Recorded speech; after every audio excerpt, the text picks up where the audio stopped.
થયું દેખાયો મારો ચહેરો દેખાય જોઈ લે નહીં તો રેકોર્ડિંગ જ નહીં થશે. ચાલુ થયું.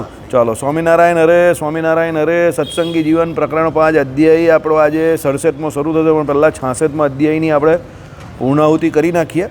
બરાબર. અને આજે તારીખ 31 જાન્યુઆરી 2025. બરાબર. ભગવાન શ્રી હરિની સ્તુતિ જે કરી તે અધ્યાયમાં આપણે જોઈ. શ્રી વાસુદેવ યુમલામૃત ધામ વાસમ એ આખું પદ જે છે સ્તુતિ રૂપે સતાનંદ સ્વામીએ ગાયું, અને સતાનંદ સ્વામીએ ભગવાન પાસે ભગવાનના ચરિતાર્થને કરતું આખો એક ગ્રંથ એની રચના કરવા માટે ભગવાન પાસે આજ્ઞા માંગી. ભગવાને એમને આશીર્વાદ આપ્યો કે તમને ભૂત ભવિષ્ય અને વર્તમાન ત્રણેય કાળનું એટલે તમે ત્રિકાળ જ્ઞાની થશો. અને પછી ભગવદ ઈચ્છાથી એ પ્રમાણે એમને ત્રિકાળ જ્ઞાન થયું. એ આપણે ગઈકાલે જોયું. એટલે ગઈકાલે આપણે જોયું કે ભાઈ એ પ્રમાણે સતાનંદ સ્વામીને જે ભગવાને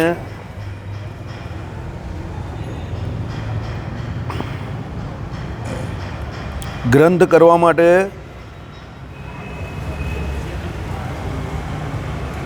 આજ્ઞા આપી, પછી આ 30મા શ્લોકથી હવે આપણું બાકી હતું. હવે આપણે ત્યાંથી આગળ વધીએ. સ્વામિનારાયણ હરે. હે મુને, હું ભૂતળ થકી અંતર્ધાન થતાં તમે રચેલો મારા દિવ્ય ચરિતનો ગ્રંથ જ લોકમાં મારા આશ્રિત નરોને શ્રેય માટે મુખ્ય આશ્રય થશે. બરાબર. સત્સંગી જીવન ગ્રંથ એટલા માટે બહુ જરૂરી છે. જીવનમાં એક વખત આખો આ 5 પ્રકરણવાળો સત્સંગી જીવન ગ્રંથ જે છે એ દરેક સત્સંગીએ વાંચવો જોઈએ, એનો અભ્યાસ કરવો જોઈએ. કેમ? આમાં ધર્મ જ્ઞાન વૈરાગ્ય સહિત ભક્તિ સહેજે કેવી રીતે થાય એ શ્રીજી મહારાજે પોતાના ચરિત્ર દ્વારા સમગ્ર જગતને સમજાવેલું છે. પણ હવે જગતમાં તો જે નાસ્તિક હોય એ તો એ માનવાના નથી. ભગવાનને જે ભજનારા જે છે, જે વેદોને માનનારા છે, જે પરમાત્મા પુરુષોત્તમ નારાયણના આશ્રિત છે, અને એમાં પણ જે ખાસ કરીને આપણા સંપ્રદાયમાં ઈષ્ટદેવ શ્રી સ્વામિનારાયણ ભગવાનના આશ્રિત છે, એમના શ્રેય માટે ભગવાને આ ગ્રંથની રચના કરાવી છે. કારણ કે ભગવાન જાણતા હતા કે અમે અમારું આ મનુષ્ય નરનાટ્ય જે છે, મનુષ્ય નાટ્ય એટલે નરનાટ્ય અહીંયા જે છે એ લીલા આખી પૂરી કરશું, પછી અહીંયા આ ધર્મજ્ઞાન વૈરાગ્ય સહિત ભક્તિનો પ્રચાર પ્રસાર કેવી રીતે થશે? તો એના માટે ભગવાને પોતાના ચરિત્રને લાગતો વળગતો એક જોરદાર ગ્રંથ એની રચના કરાવી કે જેમાં સહેજે ધર્મનું નિરૂપણ આવી જાય. જ્ઞાન પર આત્મા પરમાત્મા સંબંધી જ્ઞાન થવાથી જગત પ્રત્યે વિષયો પ્રત્યે જે વૈરાગ્ય તે અને ભગવાનને વિશે ભક્તિ ઉદય થાય જીવને. એના માટે ભગવાનનો પોતાનો સંકલ્પ હતો. એ સતાનંદ સ્વામી દ્વારા ભગવાને પૂરો કર્યો. સમજો. જેમ શ્રીમદ ભાગવતમાં શ્રી કૃષ્ણ ભગવાનના ચરિત્રો છે ને, તો વ્યાસજીએ શ્રી કૃષ્ણ ભગવાનના ચરિત્રો ગાયા, અને ભગવાનના જે અવતારોના ચરિત્રો હતા તે બધા વ્યાસજીએ પોતાના ગ્રંથ દ્વારા નિરૂપણ કર્યા નારદજીના કહેવાથી. સમજો. પણ હકીકતમાં તો એ સંકલ્પ કોનો હોય? ભગવાનનો જ હોય. કોના માટે હોય? ભક્તો માટે હોય. કેમ કે ભાઈ ભક્તો માટે એ ભગવાન જ પોતે સંકલ્પ કરીને પોતાના કોઈ ભક્ત કે પોતાના જ કોઈ અવતાર દ્વારા એ ચરિત્રોને લગતું આખું જે શાસ્ત્ર એની રચના કરાવડાવે કે આવનાર પેઢીને એ ભગવાનના ચરિત્રો દ્વારા ધર્મજ્ઞાન વૈરાગ્ય સહિત ભક્તિ કેવી રીતે કરવી અને પોતાનો શ્રેય એટલે મુક્તિ કેવી રીતે મેળવવી એનો રસ્તો ભગવાન બતાવે. બરાબર. તો આ શ્રીજી મહારાજ પોતાને અંતર્ધાન લીલા પછીના કાર્યનું સૌથી મોટું પહેલું પગથિયું જે છે સ્ટેપ એ પૂરું કરીને ગયા કે ભાઈ સત્શાસ્ત્રોની રચના કરાવી. એમાં આ સત્સંગી જીવન નામનો બહુ સરસ ગ્રંથ ભગવાને રચાવ્યો. મેં સકળ લોકોના હિત માટે કરેલી શિક્ષાપત્રીને અનુસ્તુબ છંદોબદ્ધ શ્લોકો વડે જ પ્રથમ તત્વથી તત્કાર ગૂંઠો. ભાઈ મેં જે શિક્ષાપત્રી કરી છે એ શિક્ષાપત્રી લખી છે, તમે એને અનુસ્તુપ છંદમાં પહેલાં એનું ગૂંઠણ કરો. અનુસ્તુપ છંદ કોને કહેવાય એ પહેલાં સમજો. 4 ચરણ આવે અનુસ્તુપ છંદમાં. દાખલા તરીકે શિક્ષાપત્રીનો પહેલો શ્લોક તે કેવી રીતે ગવાય તે સાંભળો. વામે યસ્ય સ્થિતા રાધા, આ પહેલું ચરણ. શ્રીશ્ચ યસ્યાસ્તિ વક્ષસી, આ બીજું ચરણ. વૃંદાવન વિહારમ તમ, આ ત્રીજું ચરણ. શ્રી કૃષ્ણમ હૃદિ ચિંતય, આ ચોથું ચરણ. એમ કરીને એક શ્લોક પૂરો થયો. હવે આ હું જે ગાઉં છું તે અનુસ્તુપ છંદમાં ગાઉં છું. બરાબર.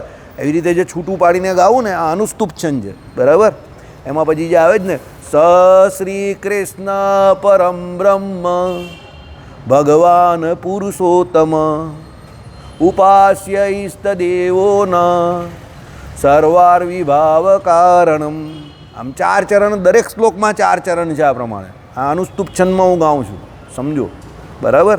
એટલે એ અનુસ્તુપ છંદ જે છે એમાં ઘણા બધા સ્તોત્ર જે હોય ને તે બધા ઘણા બધા મોટા મોટા ગ્રંથો હોય છે બરાબર. એ બધા જ ગદ્યમાં જે ગાવાના હોય જ્યારે બરાબર, તે બધા જે કોઈ નહીં પદ્યના જે ગાવાના હોય તે બધા જે હોય તે મોસ્ટલી ઘણા બધા જે છે તે અનુસ્તુપ છંદમાં છે.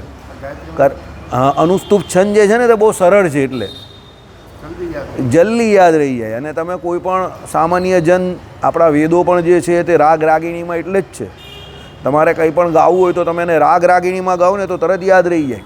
તમે જનમંગલ સ્તોત્ર પણ આખું જો રાગમાં ગાઓ ને તો તમને તરત યાદ રહી જાય, સમજો. એટલે જનમંગળ સ્તોત્ર ગાવું, નામાવલી પહેલાં તમારે મોડે કરવી અને પછી ધીરે ધીરે સ્તોત્ર તરફ જવું. કેમ? એ પણ અનુસ્તુપ છંદમાં જ છે. એ પ્રમાણે તમે ગાઓ તો ધીરે ધીરે ધીરે એ સ્તોત્ર જે છે એનું રમણ જે છે તે તમે કરતા થઈ જાઓ. તમારું મન એમાં રમ્યા કરે રાગમાં ગાતા હોવ તો. ના, એ તો ચોપાઈ તો ગમે તેમાં ગવાય. એ તો બધા ઉપર નીચે કોઈ પણ હિસાબે, ચોપાઈ છે, દોહા છે, એ તો ગમે તેમાં, એ તો બધા પોતપોતાના હિસાબે ગાય, બરાબર. ચાલો, એટલે અનુસ્તુપ છંદોબદ્ધ શ્લોકો વડે જ પ્રથમ તત્વથી તત્કાર ગૂંથો. શિક્ષાપત્રી ગૂંઠ્યા પછી, એટલે અનુસ્તુપ છંદોબદ્ધ કરવાની કંઈ ભગવાને લખેલી, અને એના અનુસ્તુપ છંદમાં જે છંદોબદ્ધ કરેલી તે સતાનંદ સ્વામીએ કરેલી, બરાબર. એટલે આ પ્રમાણે અનુસ્તુપ છંદોબદ્ધ શ્લોકો વડે જ પ્રથમ તત્વથી તત્કાર ગૂંથો. શિક્ષાપત્રી ગૂંથ્યા પછી મારી પ્રાદુર્ભાવાદિક કથાને પ્રતિપાદન કરનારા મહાગ્રંથને કરો. એટલે શિક્ષાપત્રીની પહેલાં તમે એને શ્લોકથી બરાબર અનુસ્તુપ છંદમાં એને ગૂંથો, બરાબર. પછી તમે આ ગ્રંથની રચના કરો. કયો? સત્સંગી જીવન. હવે સત્સંગી જીવનની અંદર પણ ચોથા પ્રકરણને વિશે આખી શિક્ષાપત્રી આવે છે, જે આપણે જોઈ છે. એટલે શિક્ષાપત્રી જે છે તે સત્સંગી જીવનનો જ એક ભાગ છે, સમજો. શિક્ષાપત્રી એક સેપરેટ અલગ શાસ્ત્ર તો છે જ, પણ મૂળભૂત એ શિક્ષાપત્રી જે છે તે કોનો ભાગ છે? સત્સંગી જીવનનો ભાગ છે. કેવી રીતે હું તમને સમજાવું? દાખલા તરીકે ભગવાને જે 8 સત્શાસ્ત્ર કયા, એમાં મહાભારતના વિશે કેટલા શાસ્ત્રો રહ્યા છે? 3. કયા કયા?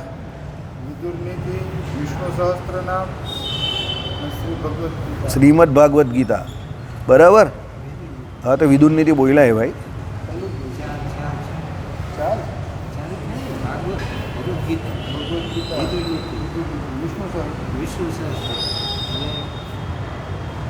બસ 3 જ છે.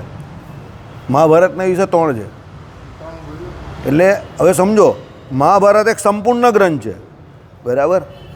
હવે એ મહાભારતના વિશે આ 3 ગ્રંથ છે, પણ 3 ગ્રંથોની પોતાની સ્વતંત્ર પણ ઓળખાણ છે પાછી. દાખલા તરીકે વિદુર નીતિની તો પોતાની ઓળખાણ છે જ. નીતિશાસ્ત્રમાં જે જાણતા હોય તે વિદુર નીતિ તો ભણતા જ હોય, તો વિદુર નીતિની પોતાની સ્વતંત્ર ઓળખાણ છે.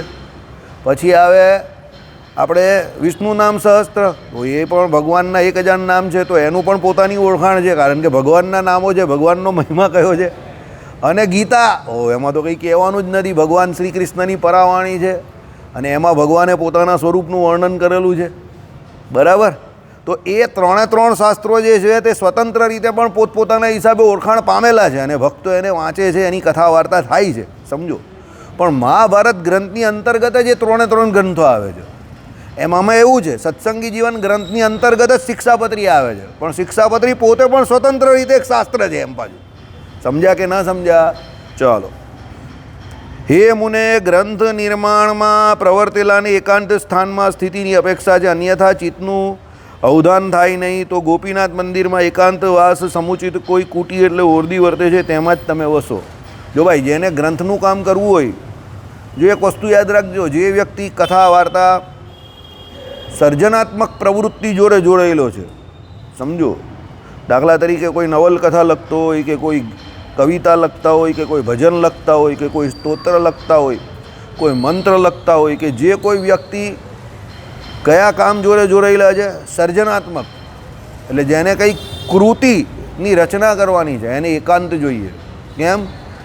એની જે કલ્પના શક્તિના ગોળા જે છે, એ કલ્પના શક્તિના ગોળામાં જે કંઈ એને દેખાય કે જે કંઈ કલ્પના કરે એનું કાવ્યમાં રૂપાંતરણ કરવા માટે કે સ્તોત્ર કે મંત્રમાં રૂપાંતરણ કરવા માટે એને વિચારવાની બહુ જરૂર પડે, અને એ વિચારવા માટે એકાંત જોઈએ. ભીડમાં તમે બહુ વિચારી ન શકો. ભીડમાં ભૂલ થવાની શક્યતા રહી. કુંભમાં જો થયું ને, બેરિકેડ તોડીને ચાલ્યા ગયા ને પેલા બિચારા સૂતેલા તે બધા મરી ગયા અને ચગડીને ચાલ્યા ગયા લોકો. ભીડે ભૂલ કરીને, સમજો. હવે તમને લાગે એવું 30 માણસ મરી ગયા, 30 માણસ મરી ગયા. હવે ત્યાં બંદોબસ્તમાં તો આઈએએસ મોટા મોટા બેઠેલા હોય ભારતના, પણ જો આઈએએસ પણ કંટ્રોલ ન કરી શકતા હોય તો તમે વિચાર કરો કે કેવી મગજમારી હશે. કારણ કે કોઈ પણ સિટીની કેપેસિટી કેટલી હોય? 50 લાખ, 60 લાખ, 70 લાખ.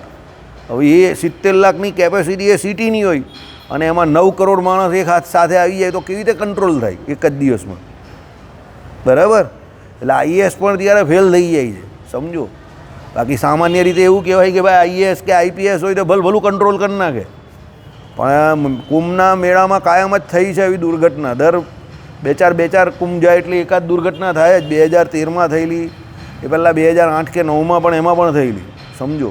ભારતનો ઇતિહાસ, પ્રથમ વડાપ્રધાન જવાહરલાલ નહેરુ હતા ત્યારે પણ 1952માં પણ કુંભમાં દુર્ઘટના ઘટેલી. ત્યારથી ઘણા બધા કુંભના મેળામાં ઘણી બધી દુર્ઘટનાઓ ઘટી ગઈ છે, કારણ કે ઘણા બધા લોકો એક જ સ્થાન પર ભેગા થાય છે અને એમાં જ્યારે આ અમૃત સ્નાન હોય ને ત્યારે જ મગજમારી થાય છે. બરાબર. એટલે ભીડ જે છે ને તે શું છે? વિચારહીન હોય છે, વિવેકહીન હોય છે. ભીડનો કોઈ વિચાર નથી હોતો. ભીડમાં બધા જેમ દોડે એમ દોડે. એટલે હંમેશા હું તમને કહું કે ભીડમાં તમે જાઓ તો પણ તમારું સ્વતંત્ર મગજ ચલવો, બુદ્ધિ રાખો. ભીડ જે કરે એ ના કરવાનું, અને હંમેશા એવું વિચારતા રહેવું કે કંઈક થાય તો મારે શું કરવું એ સમય પર. બધા દોડે તો આપણે દોડવું જરૂરી નથી, સમજો. ઘણી વખત એવું હોય કે બધા દોડતા હોય ને તમે સાઈડ પર ઊભા રહી જાઓ ને તો અડધો કલાક તમે સાઈડ પર ઊભા રહ્યું તો બધું શાંત થઈ જાય, અને દોડવાવાળા કેટલા ગબડી જાય, કેટલા તૂટી જાય, કેટલા મરી જાય.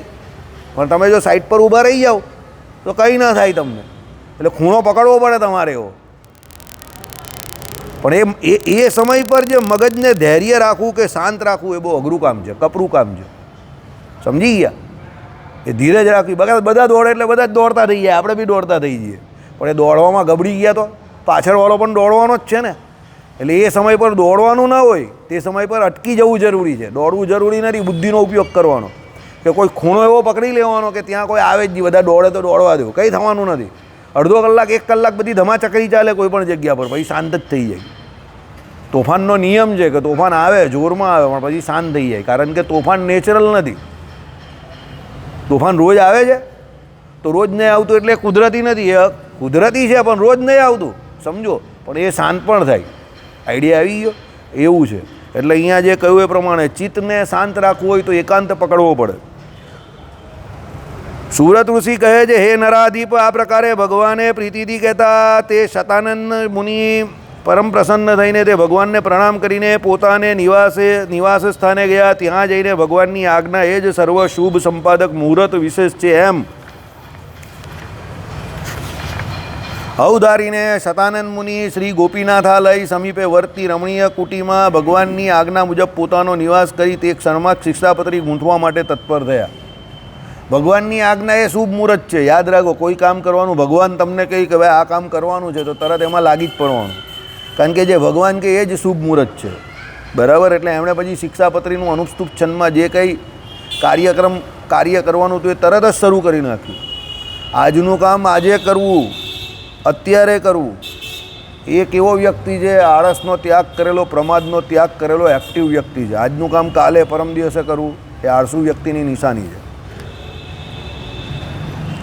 ઇતિ શ્રી સત્સંગી જીવને પંચમ પ્રકરણે શતાનંદ વર પ્રદાન નામા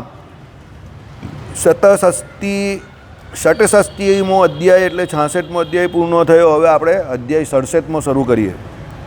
આ અધ્યાયમાં શ્રીનગર આદિકમાં પ્રતિષ્ઠા કરેલા નરનારાયણ આદિ અર્ચા સ્વરૂપમાં ભગવાન પુરુષોત્તમ શ્રી હરિકૃષ્ણની સાક્ષાત સ્વસ્વરૂપથી સન્નિધિ થવાથી સમસ્ત જનોને પ્રત્યક્ષ થયેલા ઈશ્વરીય અતિશયનું નિરૂપણ કર્યું છે કે ભાઈ અમદાવાદ આદિક જે કોઈ મંદિર છે એ સ્વરૂપમાં ભગવાન પુરુષોત્તમ શ્રી હરિકૃષ્ણની સાક્ષાત સ્વસ્વરૂપની સન્નિધિ થવાથી, એટલે ભગવાને સાક્ષાત પોતાનું હરિકૃષ્ણ મહારાજનું સ્વરૂપ જે છે એની સન્નિધિ કરાવી, પધરાવ્યું. એ થવાથી સમસ્ત જનોને પ્રત્યક્ષ થયેલા, એટલે એ બધાને પ્રત્યક્ષ જે ઐશ્વર્ય અતિશયનો શું થયો? અનુભવ થયો. બરાબર. આજે જે કુંભ મંદિરમાં કુંભમાં કર્યું ને, શું કર્યું? અક્ષર પુરુષોત્તમને અવૈદિક સાબિત કર્યો અને મૂળ સંપ્રદાય સ્વામિનારાયણ સંપ્રદાય વૈદિક છે એવું કહ્યું. બરાબર. અવૈદિક જ થાય ને. કેમ? મેઇન સિદ્ધાંત જ ખોટો છે. અક્ષર પર પુરુષોત્તમને અક્ષર પુરુષોત્તમ કહે છે. બરાબર. કે ગુણાતીતાનંદ સ્વામી અક્ષર છે અને એ ગુણાતીતાનંદ સ્વામીની કૃપાથી પેલો જીવ એમ કહે કે ભગવાન ગુણાતીતાનંદ સ્વામી ભગવાન સુધી ગુણાતીતાનંદ સ્વામી પેલા જીવને લઈ જાય અને પછી એ પુરુષોત્તમને એને મેળાપ થાય એટલે બ્રહ્મ સ્વરૂપ એવો હું એમ કહે કે કોને? પરમાત્મા પરબ્રહ્મને પામું. આ બધી જે મગજમારીવાળી થિયરી છે એ લોકોની હાવ ખોટી થિયરી છે, અવૈદિક થિયરી છે. બરાબર. કારણ કે અક્ષર તો જે છે તેનું સગુણ અને નિર્ગુણ કે ભાઈ સાકાર અને નિરાકાર એ બે પ્રમાણે નિરૂપણ કરેલું છે. કેમાં? શાસ્ત્રોમાં કરેલું છે, વેદાંતમાં પણ કરેલું છે, રામાનુજ વેદાંતાદિકમાં. પણ એમાં કોઈ વ્યક્તિ વિશેષનું નામ કયું નથી. મૂળ અક્ષર જે સૃષ્ટિ પ્રકરણમાં જોડાયો છે એમાં પણ મૂળ અક્ષર તરીકે જેનું શાસ્ત્રોમાં બહુધા નિરૂપણ છે. કોઈ વ્યક્તિનું નામ નથી. એ મૂળ અક્ષર કોણ છે એ કોઈને ખબર નથી. એટલે કોઈ એમ કે અમારા ગુરુ મૂળ અક્ષર એમ કરીને રામાનંદવાળા પણ કહે છે, રામાનુજવાળા પણ કદાચ કહેતા હશે, અક્ષર પુરુષોત્તમવાળા પાછા કહે છે. બરાબર. આપણાવાળા પણ હવે એનું જોઈને કહેતા થઈ ગયા ગોપાળાનંદ સ્વામીને. પણ આ બધી વાત જે છે તે કેવી છે? શાસ્ત્રોમાં મળતી આવતી નથી. આ બધાની પોતપોતાની રચના જે છે, કલ્પના જે છે એ પ્રમાણે બધા જે પોતાની ભાવનાઓથી વાત કરે છે. આમાં કોઈ શાસ્ત્રો જોડે વાત મળતી આવતી નથી કે મૂળ અક્ષર હકીકતમાં કોણ છે. બરાબર. શાસ્ત્રોમાં મૂળ અક્ષર તરીકેનું નિરૂપણ છે. બાકી કોઈ સ્વામીની કે કોઈ વ્યક્તિની વાત ત્યાં કરી નથી. ના ગુણાતીતાનંદ સ્વામી કે ના ગોપાળાનંદ સ્વામી. આ બોલો. એની આજુબાજુ આખા એની આખા આપણું આગળ છે શાસ્ત્ર છે ને એના બધા સૂત્રો દોરેલા છે, એમાં પણ નથી આવ્યું. લખેલું પણ છે એ લોકોની ભાષામાં અને સૂત્ર પણ દોરેલા છે, એમાં પણ કાંઈ વસ્તુ નથી. નહીં, રામાનુજ વેદાંત તો કોઈ નામ નહીં કહેતું. પણ આમાં શું હોય સમજો, દરેક સંપ્રદાયમાં આપણી જેમ હવે દાખલા તરીકે આપણા મૂળ સંપ્રદાયમાં પણ ઘણા લોકો અક્ષર પુરુષોત્તમની જેમ વાતુને પ્રમાણપણે કહી જ છે ને. સમજો. હવે વાતું હકીકતમાં તો પ્રમાણ નથી ને. હવે એ તો આમાં જ ખબર પડી ગઈ ને. એ લોકોના ગ્રંથોને પણ નકારી કાઢ્યા. બરાબર. કોના? અક્ષર પુરુષોત્તમના. તો અક્ષર પુરુષોત્તમના મુખ્ય કોઈ ગ્રંથ છે જ નહીં. એ લોકો કઈ કથા વાર્તાને એટલું પ્રાધાન્ય આપે છે. એ લોકો તો બાપા જે કહે તે કયા કરે છે ને વાતુમાં એ લોકો રચ્યા બચ્યા પ્રસિયા રહી છે. એ છે પેલા સુખડાવાળા છે, જે કોઈ છે તે ગુણાતીતાનંદ સ્વામીની વાતો ને ગોપાળાનંદ સ્વામીની વાતું જે છે એને જ ચલાવ કરતા હોય બધે. બરાબર. એટલે બીજું ને પછી પેલા એમના જે પેલા ભદ્રેશ સ્વામી જે કહ્યા હતા એને ગયા વર્ષે જે પેલા 5 જે એમ કે ભેદની બદલે શ્રીજી મહારાજે જે કહ્યા એને 5 તત્વો તરીકે નિરૂપણ કરેલા, ત્યારે જ રામાનુજવાળાએ ઘણો બધો વિરોધ કરેલો. એટલે એ ટેકનિકલી દરેક રીતે એ લોકો સંપ્રદાયની મૂળ જે પરંપરા જે છે, જ્ઞાનની પરંપરા તમે કેવું કે આચાર્ય પરંપરા તમે કેવું કે દેવની પરંપરા કેવું, મંદિરોની પરંપરા કેવું, આ બધી પરંપરાથી વૈદિક પરંપરા જે આપણી છે એનાથી ટોટલી એ લોકો વિરુદ્ધ છે. એટલે સંપ્રદાયથી તો બહિર્મુખ છે જ. પણ હવે તો સનાતન સંસ્કૃતિએ પણ આજે એમને બહિર્મુખ કરી નાખ્યા કે ભાઈ એ લોકો અવૈદિક છે. કેમ? એ લોકોની કોઈ વસ્તુ મળતી જ નથી આવતી. તમે જોજો, કહેવું ના જોઈએ, કોઈ દિવસ એના મંદિરે જાઓ અને એ લોકોની જે મૂર્તિઓ છે એના દર્શનો કરજો. તમને એમાં ભગવત ભાવ આવે જ નહીં. બધું તેજહીન લાગે, સ્ટેચ્યુ લાગે, મૂર્તિ ન લાગે. સ્ટેચ્યુ અને મૂર્તિમાં બહુ ફરક છે. સ્ટેચ્યુ એટલે પૂતળા જેવું લાગે અને કોઈ તમને એમાં તેજ કે ઐશ્વર્ય કે ભગવતપણાનો ભાવ, ઐશ્વર્ય, સામર્થ્ય એવું કંઈ લાગે નહીં. ત્યારે આપણા નરનારાયણ દેવની સામે તમે ઊભા રહી જાઓ, ગોપીનાથજી મહારાજની સામે તમે જઈને ઊભા રહી જાઓ, લક્ષ્મીનારાયણ દેવની સામે ઊભા રહો, બાજુમાં રણછોડરાયજીની બાજુમાં તમે ઊભા રહી જાઓ, હરિકૃષ્ણ મહારાજની સામે જઈને ઊભા રહી જાઓ, અહીંયા આપણા નારાયણ મુનિદેવની સામે ઊભા રહી જાઓ, ઘનશ્યામ મહારાજની સામે આવીને ઊભા રહી જાઓ, મદન મોહનજી મહારાજની સામે આવીને ઊભા રહી જાઓ, તો તમને એ મૂર્તિમાં ભાવ લાગે. મૂર્તિ પથ્થર કે પછી પંચભૂત એટલે પંચ ધાતુ કે પછી તમે કેવું કે કોઈ રો મટીરિયલ ગમે તે હોય અહીંયાનું, પણ મૂર્તિ એ મટીરિયલ જે છે તે મૂર્તિ નથી. સમજો, યાદ રાખજો.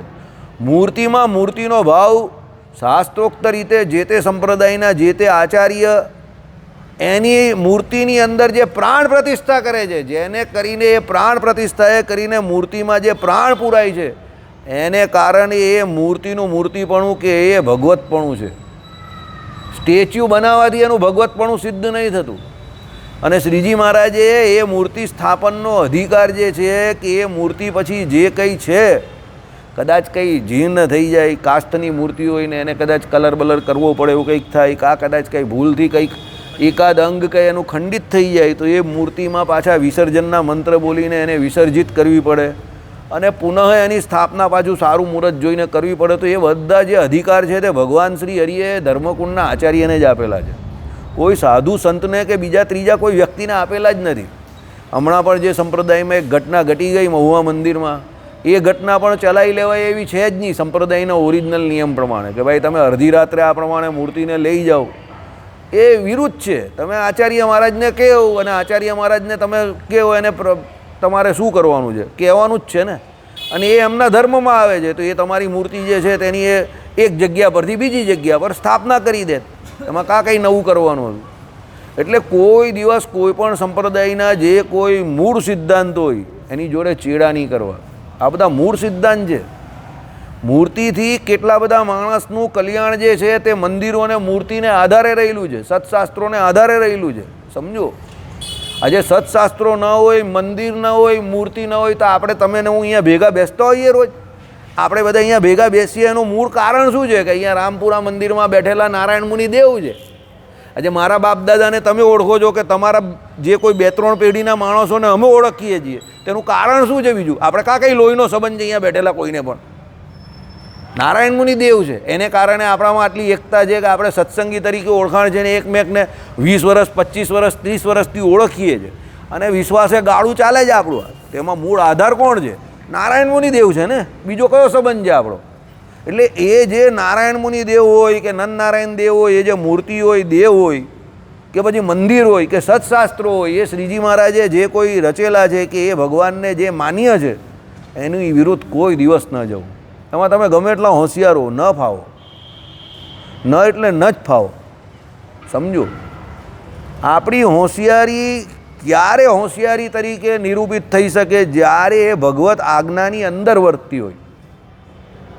બાકી જો ભગવાનની આજ્ઞાની બહાર જઈને તમે હોશિયારી બતાવતા હો તમારી, તો એ ગમે ત્યારે તમે ઉલટા નહીં ખુલતા પડવાના, 100% પડવાના અને ગેરંટેડ પડવાના. કૃષ્ણ વલ્ભાચાર્યજી કંઈ ઓછો હોશિયાર નહીં હતા. નવ્ય ન્યાય વિષય ઉપર એમની બહુ મોટી ગ્રીપ હતી અને આખા ભારત વર્ષમાં નવ્ય ન્યાય ભણનારા બહુ ઓછા સાધુઓ છે કે બહુ ઓછા વ્યક્તિઓ છે. હોશિયાર ઓછા નહીં હતા.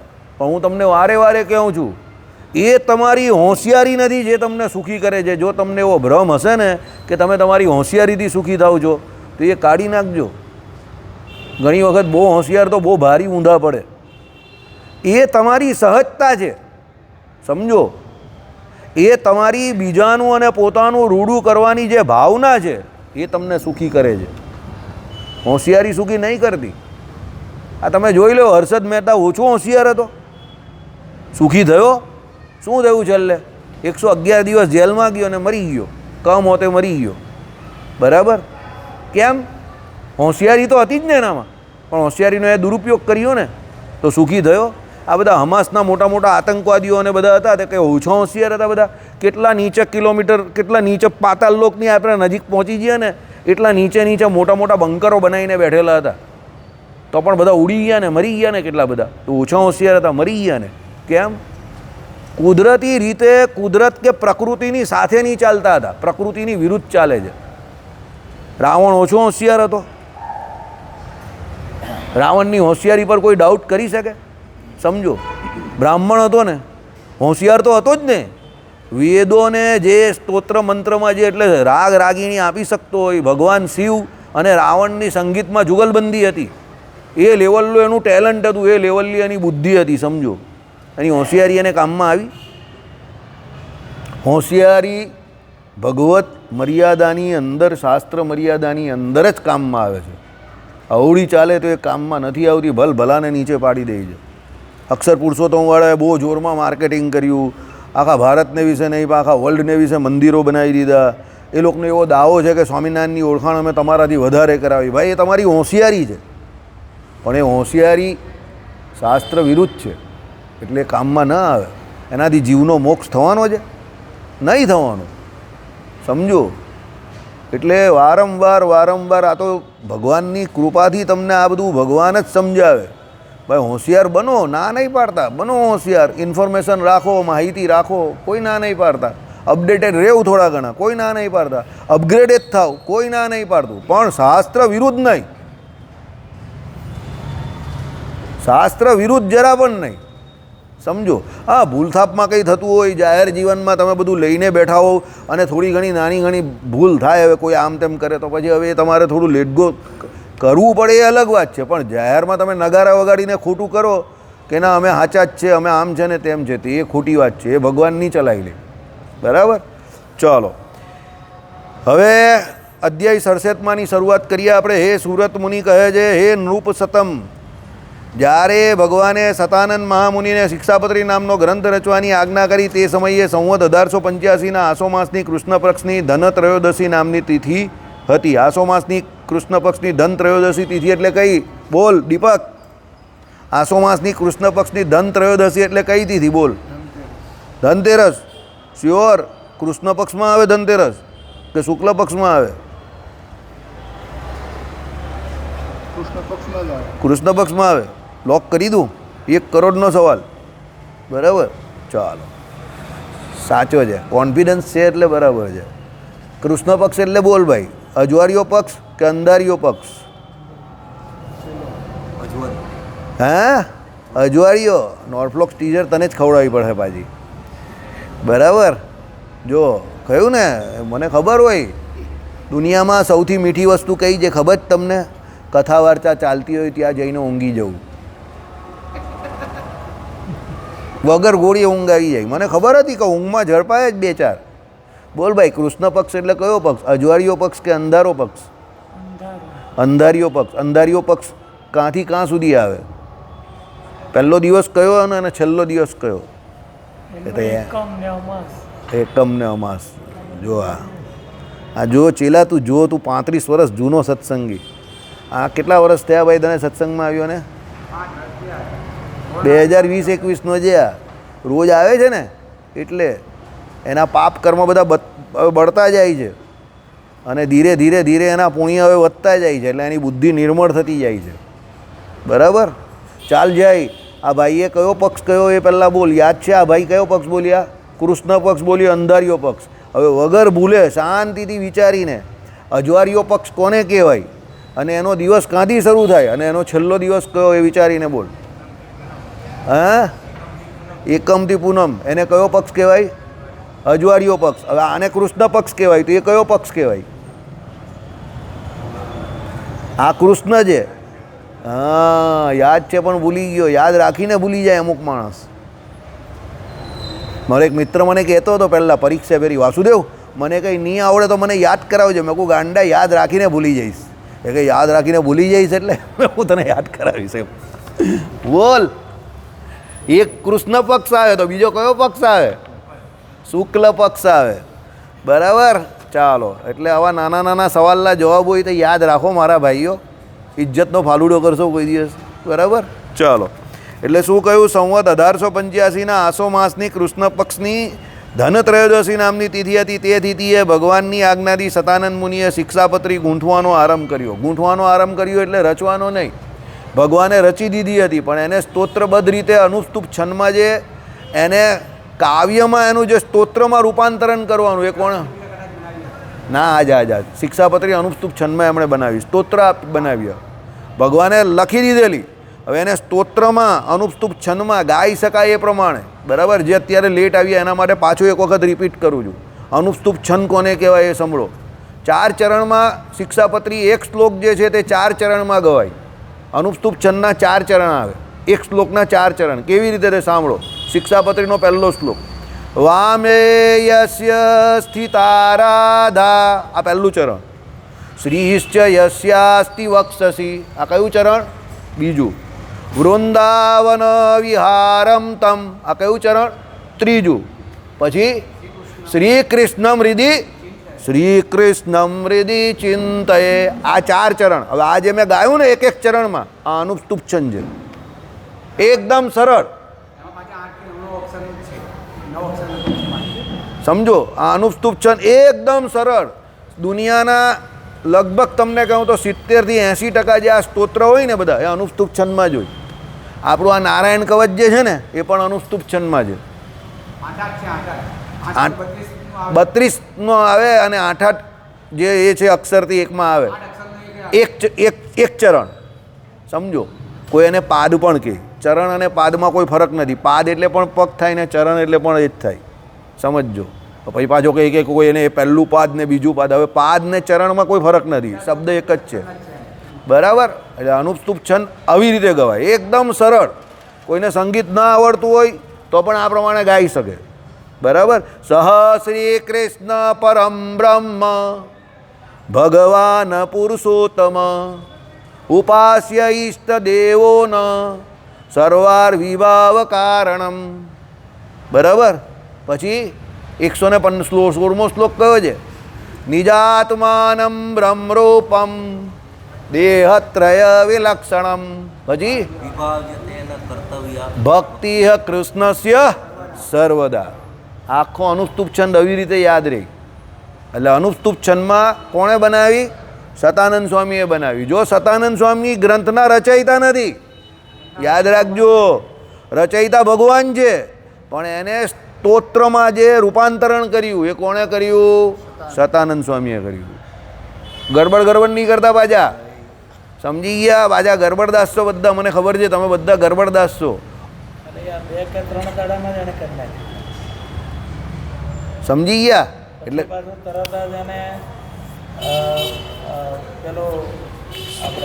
સત્સંગી જીવન ચાલુ કરી.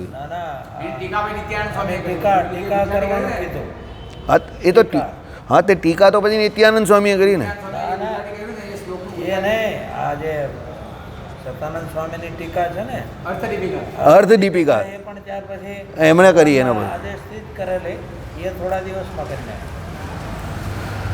પછી ટીકા તો ઘણા બધાએ શિક્ષાપત્રીની કરી છે. પછી નિત્યાનંદ સ્વામીએ કરી છે, ઘણા બધાએ કરેલી છે.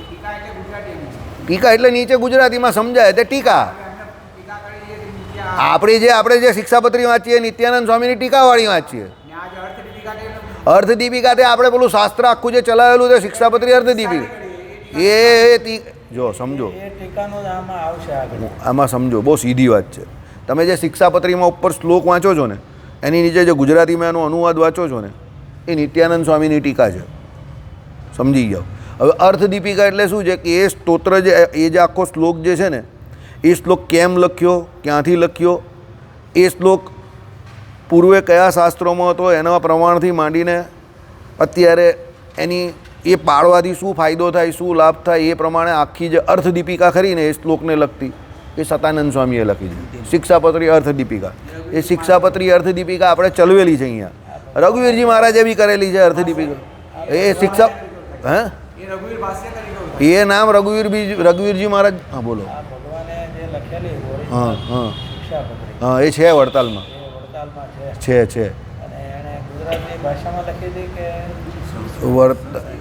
એ નહીં ખબર. ભગવાને કદાચ બાલબોધમાં લખી હશે. હે, એ તો પેલા લોકો લઈ ગયેલા ને, અંગ્રેજો લઈ ગયેલા.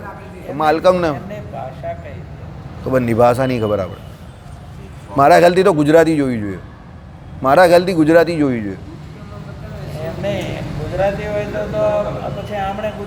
નહીં, એમાં નિત્યાનંદ સ્વામીએ કહ્યું તો શ્લોકનું ટીકા કરીને એમણે તો ભગવાને જે લખી હશે તે તો ફટાફટ લખી દે ને.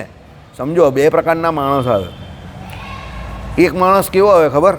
દાખલા તરીકે નવા કાયદાને અમેન્ડમેન્ટ્સ કરે ને, તે બધા નવા જે હોય ને તો ધડાધડ લખી દે. પછી એને ફાઇનલ ઓપ આપવાવાળા બીજા હોય પાછા. બરાબર.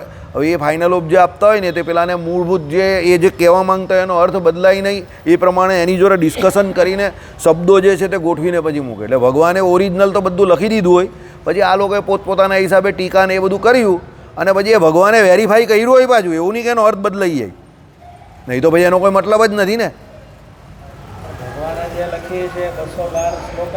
212 શ્લોક જ છે ને. પહેલા 145 શ્લોકની લખેલી ભગવાને.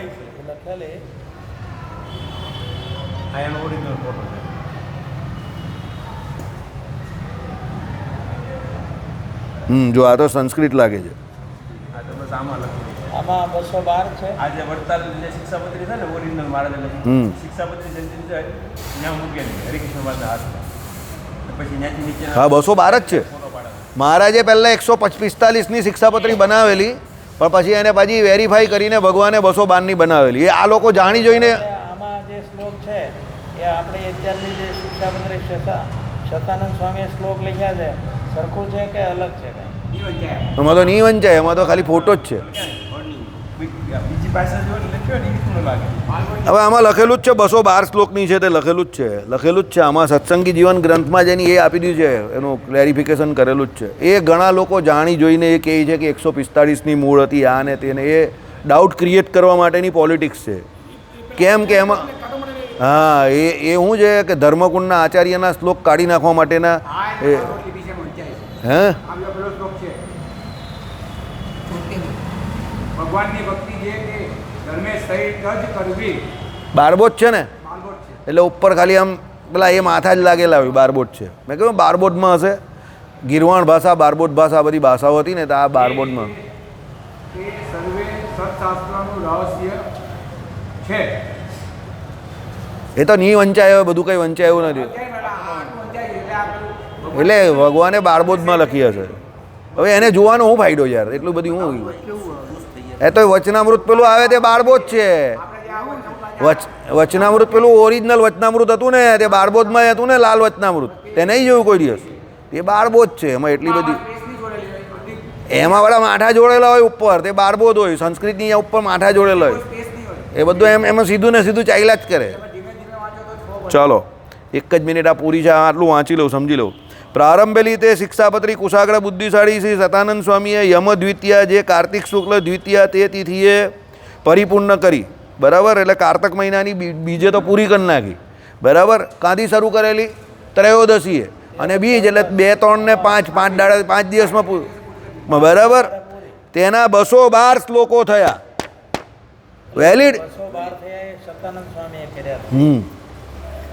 ભાઈ સતાનંદ સ્વામીએ કર્યા એટલે એ તો જે હોય હા એટલે એમ શ્લોકમાં રૂપાંતરણ તો એમણે જ કરેલું ને ભગવાને લખેલી ભાઈ શ્લોકમાં રૂપાંતરણ તો એમને જ કરેલું ને અને આગલા અધ્યાયમાં આવ્યું તો ખરું કે એનું શ્લોકબદ્ધ રીતે અનુપસ્તુપ છંદમાં રૂપાંતરણ કર્યું તો સતાનંદ સ્વામીએ કર્યું સમજો હું તમને કહું તો છું કોઈ પણ વ્યક્તિ કોઈ પણ ફોર્મ્યુલેશન બનાવે ને પહેલાં તો બધું એ પેલો જે જેના મગજમાં જે આવે ને તે બધું બનાવી દે પછી એને જે ફાઇનલ ઓપ આપવાવાળા વ્યક્તિ બધા અલગ જ હોય બધે એવું હોય ભગવાન પણ આ કામ કરી શકતા હોય એવું નહીં કે ન કરી શકે પણ ભગવાન બીજા પાસે કરાવરાવે આની આગલા અધ્યાયમાં આવ્યું ને સીધું તો આવ્યું કે ભાઈ એને અનુપસ્તુપ છંદમાં જે બનાવી એ કોણે બનાવી તો આ સતાનંદ સ્વામીએ બનાવી કે અનુપસ્તુપ છંદમાં એટલે આ આપણે જે કહ્યું એ પ્રમાણે 8 અક્ષરનું એક ચરણ એવા 4 એટલે 8 ચોક 32 એમ કરીને અનુપસ્તુપ છંદ ને આ પ્રમાણે ધીરે ધીરે ગવાય અનુપસ્તુપ છંદને ગાવો બહુ સરળ છે કોઈ પણ માણસ ગાઈ શકે મારા જેવા ઢીલા પોચા પણ ગાઈ શકે બધા જ ગાઈ શકે બરાબર એટલે એ અનુપસ્તુપ છંદમાં બનાવી અને 212 શ્લોકની એ શિક્ષાપત્રી છે તે જ માન્ય રાખવાની છે કારણ કે 212 શ્લોકની શિક્ષાપત્રી છે એને જ શ્રીજી મહારાજે માન્ય રાખેલી છે 145ની તો પહેલાં બનાવેલી એ વ્હીલ જેવું છે શિક્ષાપત્રી શ્રીજી મહારાજનું વ્હીલ છે દાખલા તરીકે તમે કોઈ વ્હીલ બનાવો તો પહેલું વ્હીલ તમે બનાવો પછી પહેલાં વ્હીલને કેન્સલ કરીને તમે બીજું વ્હીલ બનાવો તો તમારું બીજું વ્હીલ છે એ માન્ય રખાય પહેલું વ્હીલ ઓટોમેટિક કેન્સલ થઈ જાય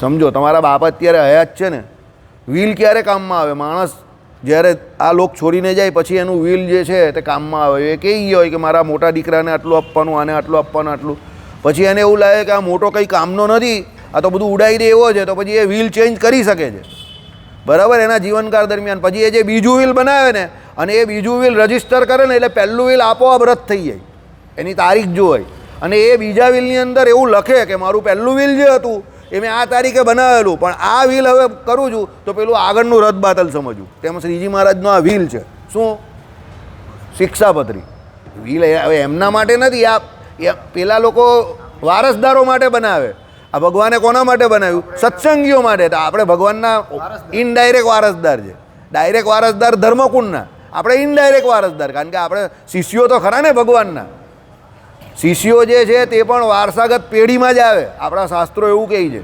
આચાર્ય મહારાજ અને શિષ્યો દાખલા તરીકે આચાર્યના ઘરમાં કંઈ થાય તો સંપ્રદાયમાં પણ જે કંઈ હોય તો લાગે છે ને બધું એટલે શિષ્ય પરંપરા જે છે તે પણ પુત્ર પરંપરા જેવું જ છે, બરાબર. એમાં લોહીનો સંબંધ નથી, પણ એ પરંપરામાં આવે ને એટલે ભગવાનનું વિલ છે, તે આપણે બધાએ ફોલો કરવાનું, બરાબર. શ્રીપતિમ શ્રીધરમ સર્વદિવેશ્વરમ ભક્તિધર્માત્મજમ વાસુદેવમ હરે માધવમ કેશવમ કામદમ કારણમ શ્રી સ્વામિનારાયણ.